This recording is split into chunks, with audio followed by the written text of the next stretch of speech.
Kalau penting namanya rasio nilai pasar. Rasio nilai pasar maksudnya kita melihat seberapa pasar menilai atau merespon terhadap kinerja kita. Nilai pasar itu biasanya dilihat dari apa? Dari harga saham atau dari dividen. Sampai sini ada pertanyaan? Dari keempat rasio? Sudah atau lanjut? Udah atau lanjut? Dari 4 rasio ini gimana? Yang pasar tadi.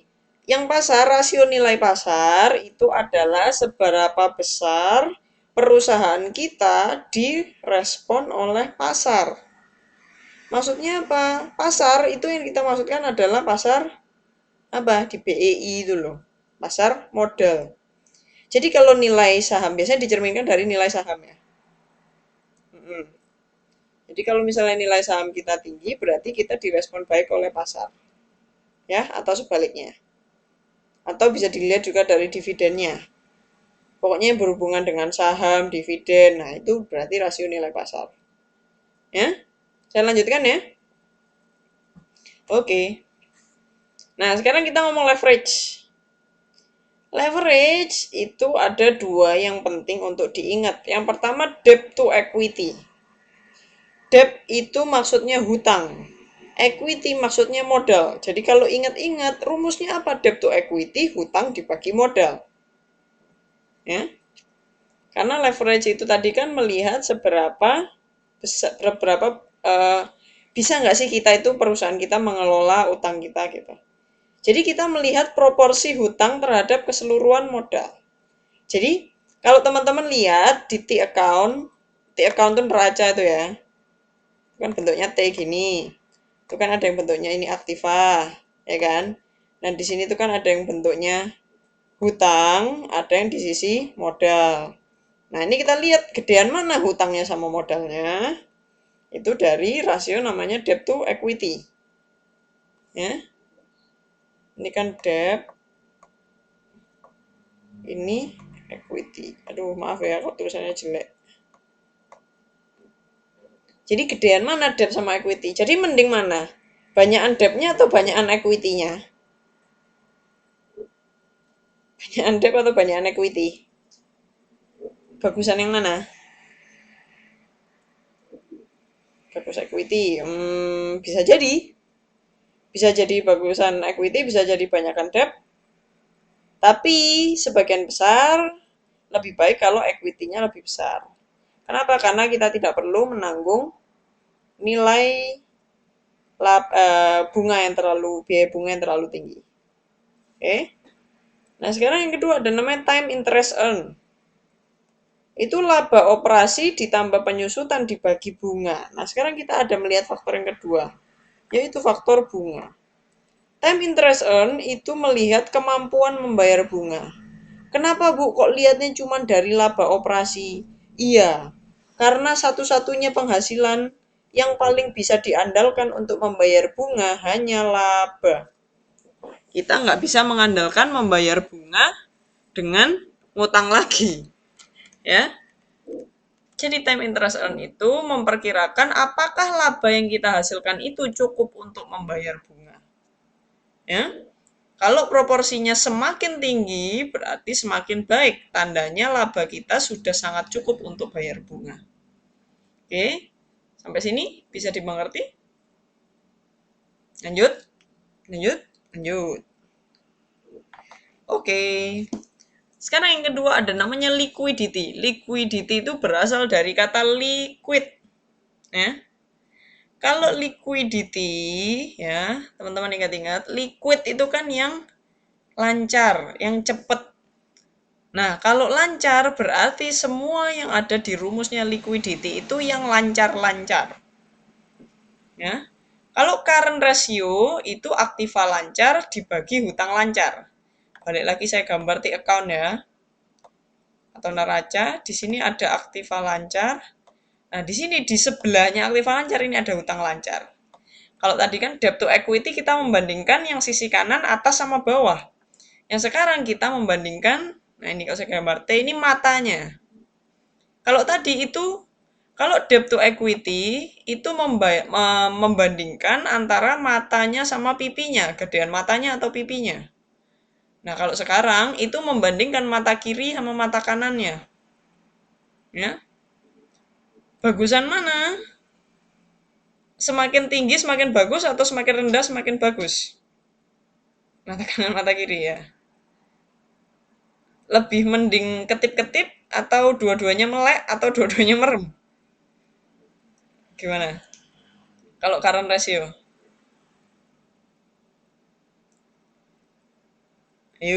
Current ratio itu aktiva lancar dibagi utang lancar. Kalau aktivanya lebih tinggi.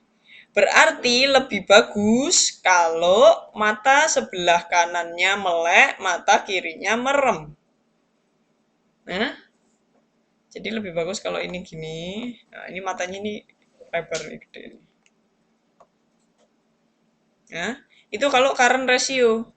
Nah, terus quick ratio itu hampir sama dengan current ratio. Cuman aktiva lancarnya dikurangi persediaan.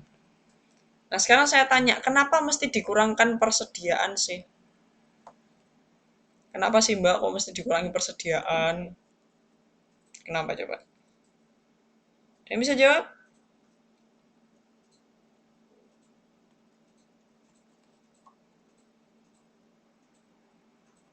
Karena persediaan masih ada.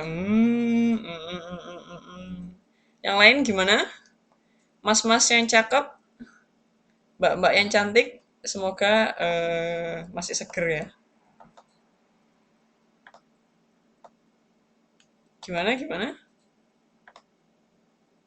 Kenapa quick ratio itu aktiva lancarnya harus dikurangkan persediaan? Ini ibarat mata kanan, itu alisnya dicukur. Karena persediaan berupa barang, benar. Terus kenapa Mbak Tri kalau persediaannya berupa barang?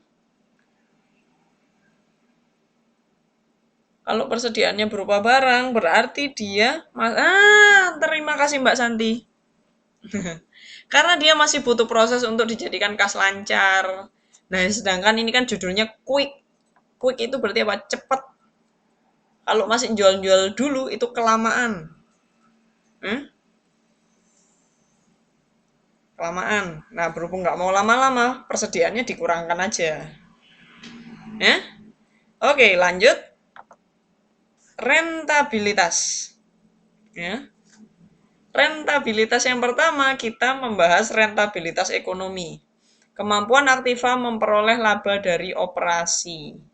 Kenapa kok labanya dari operasi? Bisa jadi perusahaan itu labanya tinggi karena dia manajer keuangannya pinter investasi. Ya, pinter investasi, dia invest di mana-mana, lah ternyata laba dari investasi lebih tinggi daripada laba operasi. Nah, kalau sudah seperti itu berarti rentabilitas ekonominya rendah. Rentabilitas ekonomi ini lebih menilai kinerja operasinya. Jadi, kalau ada direktur pengen menilai kinerja manajer produksi, dia ngukur rentabilitas ekonominya. Jadi laba operasinya berapa dibagi rata-rata aktiva. Nah, sekarang ada return on equity. Return on equity itu seberapa banyak keuntungan yang jadi haknya pemilik. Return itu pengembalian. On pada equity modal. Pengembalian pada modal. Namanya pemberi modal itu kan kalau menanamkan saham pengen balik modal. Ya. Nah, taunya balik modalnya besar atau enggaknya, ya dia melihat labanya setelah pajak. Ingat-ingat ya teman-teman, labanya itu setelah pajak dibagi modalnya. Ya. Laba setelah pajaknya dibagi modal. Oke.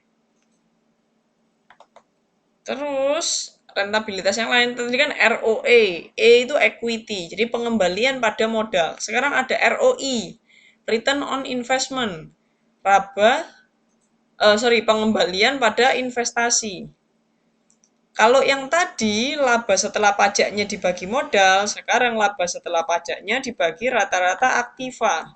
Maksudnya apa, teman-teman? Kalau misalnya perusahaan menginvestasikan uangnya, misalnya beli mesin baru.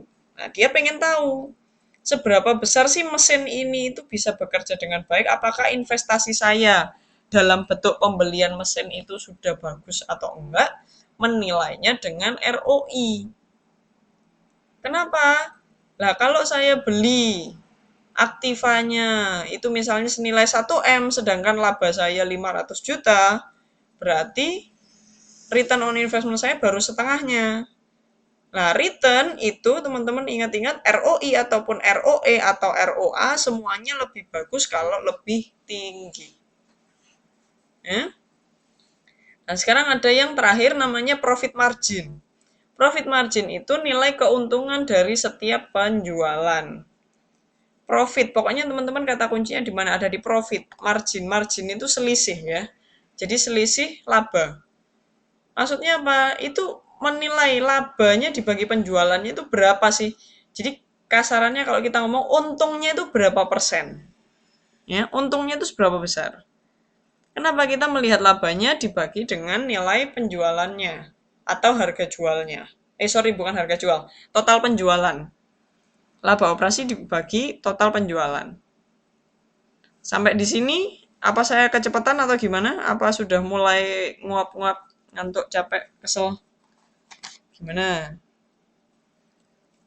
Tanya Bu. Menghitung rata-rata aktiva masih bingung. Modul 2 laporan dibandingkan, tapi dibagi 2. Rata-rata aktiva itu yang benar ya. Yang benar itu 2 tahun dibandingkan lalu dibagi 2. Itu yang benar kalau rata-rata. Tapi kalau hanya ada satu laporan keuangan, maka rata-ratanya hanya 1 tahun karena nggak ada bandingannya. Ya? Oke, gimana Mbak Santi? Terjawab? Terjawab nggak? Oke. Sip, lanjut ya. Nah, sekarang ada yang ketiga namanya perputaran. Teman-teman, kalau ada kata perputaran, semua pembaginya pasti penjualan. Semuanya pasti penjualan. Ya.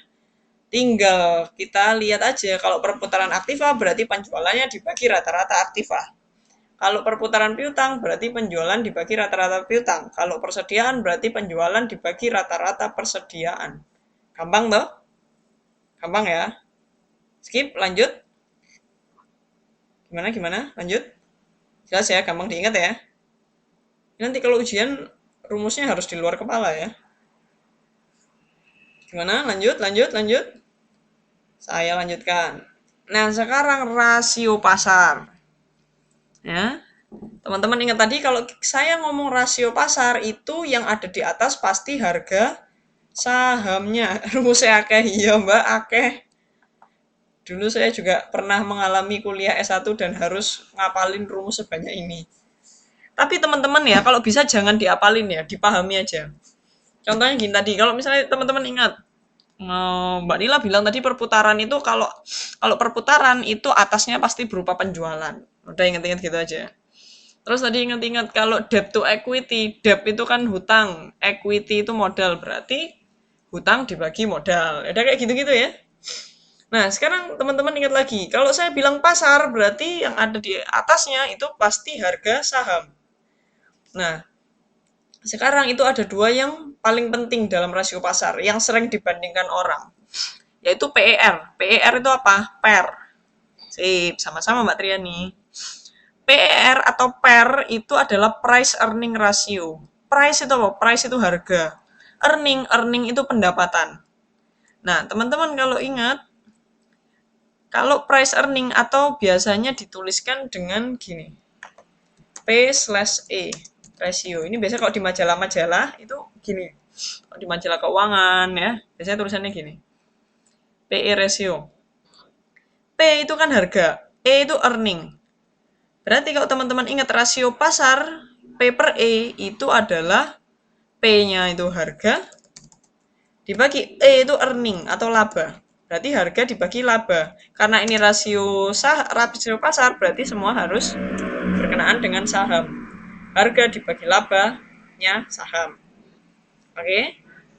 Nah, sekarang yang kedua, market to book value. Market itu pasar. Market itu adalah pasar, berarti adalah harga saham berlaku di pasar. Sedangkan book itu adalah nilai buku. Berarti kalau market to book value, berarti harga sahamnya dibagi nilai bukunya. Gampang ya? Gampang. Oke. Nah, teman-teman sebentar, saya ingatkan lagi untuk PE ratio ya. PE ratio kan P itu harga, E itu laba. Tapi teman-teman jangan lupa labanya itu harus per lembar saham karena harga sahamnya juga per lembar. Maksudnya per lembar itu gimana, Mbak? Kalau misalnya saya menghasilkan laba 500 juta dan saham yang beredar ada 500 lembar, berarti laba per lembarnya ada 1000. Karena teman-teman harus ingat harga saham itu harga per lembar. Saham itu dijualnya lembaran. Berarti kalau ngomongin laba, labanya juga harus per lembar. Oke, sampai sini paham ya? Lanjut. Slide terakhir. Arus kas. Iya, bingung ya. Arus kas itu teman-teman kalau lihat ini dulu deh. Saya bunderin di tengah-tengah. Kasnya. Kas itu larinya bisa ke apa? Kalau kita mendapatkan pembayaran dari pembelian, ya, berarti kita apa? Hutang dagangnya lunas. Hutang dagangnya lunas bisa buat beli bahan mentah. Kalau bisa buat beli bahan mentah, berarti nanti bahan mentahnya atau bahan bakunya itu menjadi barang dalam proses. Kalau barang dalam proses itu nanti ditambahkan dengan tenaga kerja, jadi barangnya barang persediaan. Persediaan barang jadi. Ya, kalau persediaannya barang gaji ditambahin biaya administrasi, biaya penjualan, ya, dan lain-lain itu menjadi sebuah penjualan. Ya, lihat yang sebelah kiri ya. Penjualan. Nah, penjualan itu ada dua sistemnya. Ada penjualan yang kredit dan ada penjualan yang tunai. Kalau penjualannya kredit, maka dia menjadi piutang dagang. Piutang dagang dia dikumpulkan dulu baru menjadi kas. Ya. Nah, kas ini kalau yang garis luar yang saya jelaskan tadi itu adalah untuk operasionalnya. Jadi dari kas untuk bayar utang, untuk beli bahan baku, kemudian jadi barang dalam proses, kemudian ditambahkan tenaga kerja, kemudian dijual, itu adalah siklus operasional. Nah, teman-teman, sedangkan ada siklus lagi, namanya siklus investasi, yaitu kasnya atau uangnya digunakan untuk pembelian aktiva tetap. Kalau ada pembelian aktiva tetap, berarti aktiva tetapnya naik. Aktiva tetapnya naik, dia bisa mengalami penyusutan karena dia aktiva tetap. Nah, terus lagi ada siklus ketiga yang lain namanya apa? Yang berhubungan dengan dividen. Ya. Kalau dia berhubungan dengan dividen, kasnya harus kas. Dia biasanya dia membayarkan dividen. Membayarkan dividen untuk ke modal, ya. Ke pemilik modal. Kenapa? Karena pemilik modal juga pengen kecipratan uang dari laba. Ya. Nah, dividen ini tidak harus selalu dibagikan, bisa ditahan menjadi retain earning. Jadi dia balik lagi, jadi kas lagi. Ini adalah slide terakhir dari saya untuk pertemuan malam ini. Sampai di sini ada pertanyaan? Dari penjelasan yang panjang lebar kali tinggi tadi. Gimana? Baru setengah 12 sih. Kalau setengah jamnya bisa dibuat tanya jawab atau teman-teman sudah payah, Mau istirahat lebih cepat, ini udah selesai sih.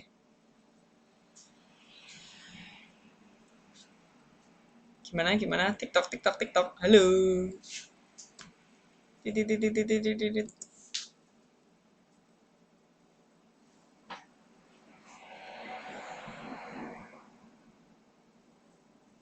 Gimana? Ada pertanyaan? Belum ada pertanyaan. Paham ya berarti ya. Nah, kalau belum ada pertanyaan hari ini saya kasih bonus. Bonusnya apa? Nggak ada PR. Ya, kan kemarin udah dikasih PR. Nah, sekarang saya longgarin, nggak ada PR dulu. Asik. Seneng banget ya kayaknya. Katanya bukan beban PR-nya. PR-nya kan sambil baca berita aja. Kalau teman-teman pengen lebih paham lagi, coba kapan-kapan download laporan keuangannya perusahaan yang sudah go public. Terus coba kita bahas bareng-bareng. Ya. Ini sebelum saya tutup nih ada pertanyaan dulu nggak nih? Masih sisa setengah jam nih. Kok mau tanya jawab atau enggak? Atau sudah ada sesuatu yang saya pengen feedback nih. Hari ini gimana? Materi untuk hari ini. Bermanfaat nggak kira-kira? Atau ada pengetahuan baru? Atau nggak bu, saya tuh udah ngerti dari dulu gitu. Sip, bisa untuk kerjaan tugas lain, siap. Soal rasio-rasio diulang. Oh ya udah, kalau gitu nanti kalau untuk latihan ujian, coba nanti saya bikinkan saya bikinkan latihan tentang rasio ya. Nanti sekitar pertemuan TTM ya. Nanti TTM, saya bikinkan soal-soal ya. Kita bahas soal rasio ya. Gimana gimana? Sip ya. Nanti TTM kita jangan lupa. Oh iya, yang nggak bisa ikut TTM kira-kira nanti sebelum TTM diinfokan ke saya ya. Oke? Oke. Nanti Mas Yohanes tolong seperti biasa absensi. Untuk TTM bahas modul 3. Bentar, kita TTM-nya tuh tanggal berapa? Lupa saya. Minggu depan ya? Oh, minggu depan. Ya udah saya bahas untuk modul 3-nya ya. Saya bahas modul 3-nya nanti sambil kita latihan. Ya. Oh iya minggu depan ya. Ya Allah saya lupa, untung diingatkan. Saya lupa tanggal 21-nya September. Udah cepet aja udah 21 September. Oke, ya udah. Gitu aja. Oke, nggak ada pertanyaan nih, beneran nih. Nanti yang nggak bisa hadir lapor sama Pak Ketunya ya. Nanti satu itu nanti Pak Ketunya tolong lapor ke saya berapa orang yang bisa hadir dan yang enggak. Nanti kalau yang nggak bisa hadir, soal-soalnya saya kirimkan, saya upload ya. Saya upload di Facebook ya, kayak biasa. Oke, makasih teman-teman ya untuk tetap fresh dan tetap semangat sampai malam ini. Saya menghargai usaha teman-teman. Makasih banyak.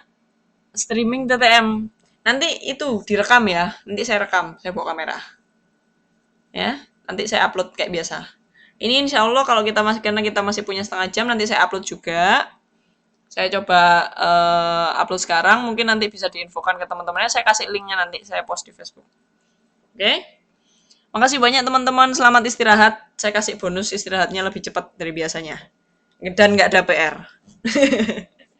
Oke, selamat malam semuanya ya. Assalamualaikum.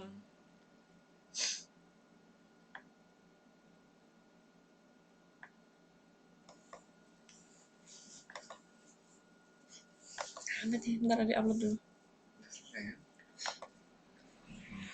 Oh.